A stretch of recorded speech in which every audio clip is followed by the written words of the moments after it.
Hello and welcome back to the channel. So, students of class 9th, today I shall be explaining the poem 4.1 from Unit 4. Students, along with the explanation, I shall provide the question answers also. You will get all the answers in the last part of video. So, without wasting much time, let's get started. इस poem में poet और poetess के नाम नहीं दिए गए हैं। ये एक एनोनिमस के द्वारा लिखा गया है और इस पोएम में एक खास बात, इसमें कोई भी पोइटिक डिवाइस नहीं है और इसके जो वर्सेस हैं यानी ये स्टैंजा फॉर्म में भी नहीं है, कहीं कहीं इसके जो लाइन्स है आपको अलग अलग भी देखने मिलेंगी। तो चलिए स्टार्ट करते हैं।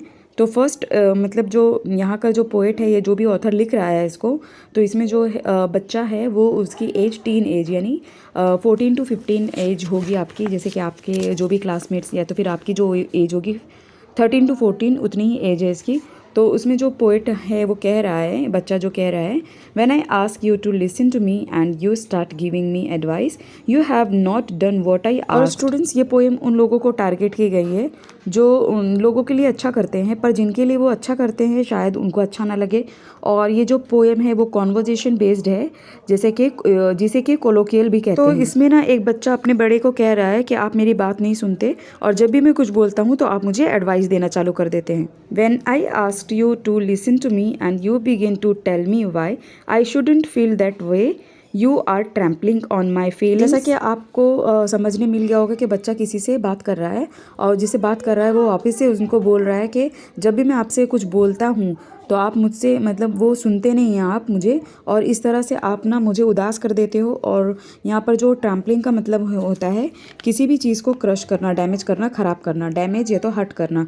तो इस तरह से आप जो है मेरी फीलिंग्स को हर्ट कर देते हैं। नेक्स्ट पार्ट देखते हैं। When I ask you to listen to me and you feel you have to do something to solve my problem, you have failed me, strange as that। यहाँ पर poet कह रहा है कि जब भी मैं आपको बोलता हूँ कि मेरी बातें सुनो तो आप मेरे लिए कुछ करने के लिए मतलब मेरी प्रॉब्लम को सॉल्व करने के लिए आगे बढ़ जाते हैं। यहाँ पर आपने मुझे फेल कर दिया है और मैं अपने आप को एक अजनबी सा महसूस करता हूँ। यहाँ पर देखा जाए जो पोएट है वो सामने वाले को या अपनी 3 बातों से गलत साबित कर रहा है। सबसे पहले लाइन में हमने देखा कि उसमें जैसे ही पोइट उससे बात करना चाहता है तो सामने वाला उसको एडवाइस देता है। दूसरा है सेकंड, उसमें देखेंगे हम, तो अगर उससे बात करने जाता है तो उसको ही गलत साबित कर देता है। और तीसरे पार्ट में हम देखेंगे कि वो उसे मतलब जैसे ही वो उसको बोलता है अपनी प्रॉब्लम्स तो सामने वाला उसके लिए कुछ करना चाहता है।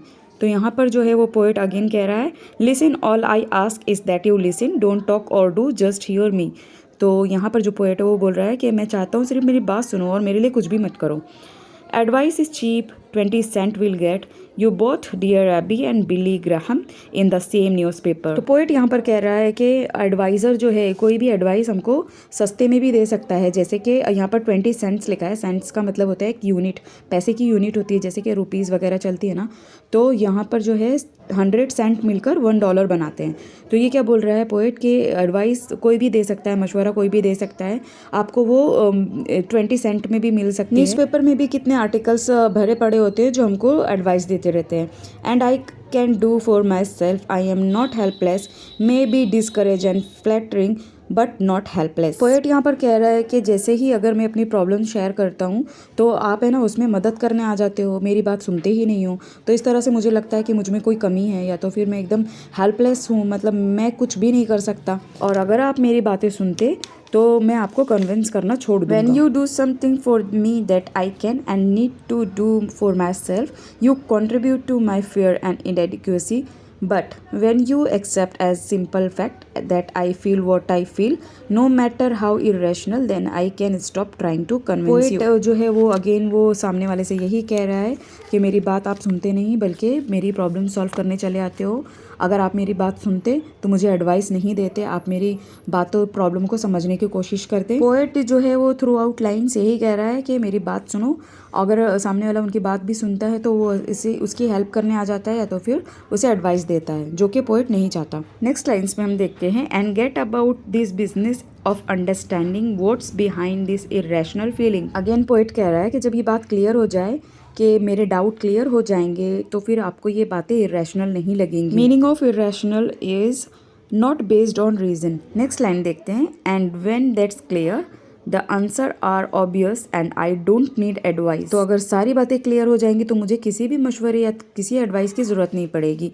Irrational feelings make sense when we understand what's behind. Students, यहाँ पर पोएट कह रहा है कि अगर मेरी बातें सुनोगे और समझोगे तभी आपको मेरी बातें रैशनल लगेंगी और आपको इसमें समझ में आएगा कि मेरे बोलने का क्या मकसद है। Perhaps that's why prayer works sometimes for some people because God is mute and he doesn't give advice or try to fix things. Poet कह रहा है कि शायद इसीलिए कहा जाता है कि जो प्रेयर्स है वो काम करती है कुछ लोगों के लिए, क्योंकि जो गॉड है वो सिर्फ सुनता है, कोई एडवाइस नहीं देता और हमारा काम खुद ब खुद आसान हो जाता है। God just listens and lets you work it out for yourself. तो यहाँ पर जो है खुदा सिर्फ सुनता है और आपको अपने काम में आगे बढ़ाता है।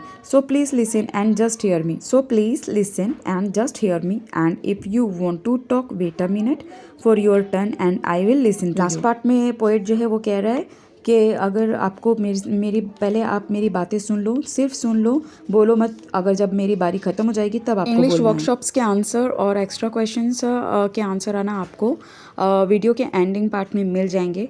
अगर आप नए हैं चैनल पर तो चैनल को सब्सक्राइब कर दीजिए।